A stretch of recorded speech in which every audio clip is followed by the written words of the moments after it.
फिर पर्शियन मंदिरों पर पाबंदियां लगी, फिर फारसी भाषा को अरबी लिपि में लिखने पर मजबूर किया गया, फिर नाम बदले, फिर पहचान बदली। बस 200 साल में जो फारस था वो ईरान बन गया। लेकिन कहानी यहाँ खत्म नहीं होती है। 1200 साल गुजर जाते हैं, पीढ़ियाँ बदलती है, राजा बदलते हैं, लेकिन ईरान के अंदर वो जख्म कहीं ना कहीं जिंदा रहता है। और फिर साल 1979 ईरान में एक तूफान आता है। एक शख्स जिसके माथे पर पगड़ी है, हाथ में कुरान है, वो पूरे मुल्क को हिला देता है। नाम अयतुल्लाह रूह अल्लाह खोमेनी। कट्टर, बेखौफ और बेहद चालाक। उन्होंने इस्लामिक क्रांति छेड़ दी। जो थोड़ी बहुत फारसी पहचान बची थी ईरान में, वो भी उखाड़ फेंकी गई। 1 अप्रैल 1979 ईरान का नाम बदलकर रख दिया गया इस्लामिक रिपब्लिक ऑफ ईरान। शरिया कानून लागू हो गया और खोमेनी ने खुद को घोषित कर दिया सुप्रीम लीडर ऑफ ईरान। 10 साल तक वो कुर्सी पर बैठे रहे।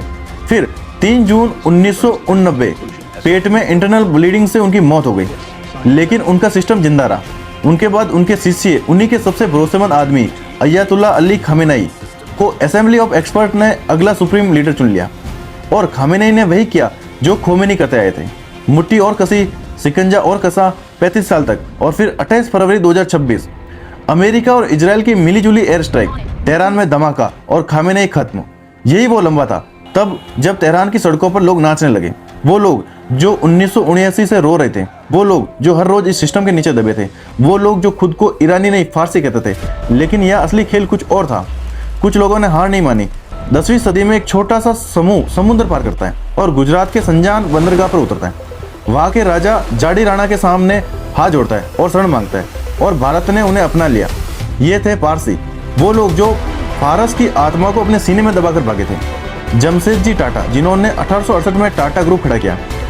अर्देशीर गोदरेज, जिन्होंने 1897 में गोदरेज बनाई। दादा भाई नौरोजी, जो 1892 में ब्रिटिश संसद पहुंचने वाले पहले भारतीय बने। होमी जहांगीर भाभा, जिन्होंने भारत के परमाणु प्रोग्राम की नींव रखी। फील्ड मार्शल सैम मानेकशॉ, जिनकी अगुवाई में 1971 में भारत ने इतिहास रचा। ये सब पारसी थे, भारत के सबसे छोटे अल्पसंख्यक, लेकिन इस देश को देने में सबसे आगे। और आज भी वो उसी अग्नि को जलाए रखते हैं, उसी अहूरा मजदा के नाम पर, जिसकी जड़ें शायद हमारे वैदिक देवताओं से मिलती थी। फारस की आत्मा ईरान में नहीं बची, वो बची है भारत में। और यही से आता है सबसे बड़ा सवाल, जो फारस में हुआ, क्या वो सिर्फ इतिहास है? प्यू रिसर्च सेंटर के मुताबिक 2050 तक के देशों की डेमोग्राफी यानी कि आबादी का ढांचा बड़ी तेजी से बदलने वाला है।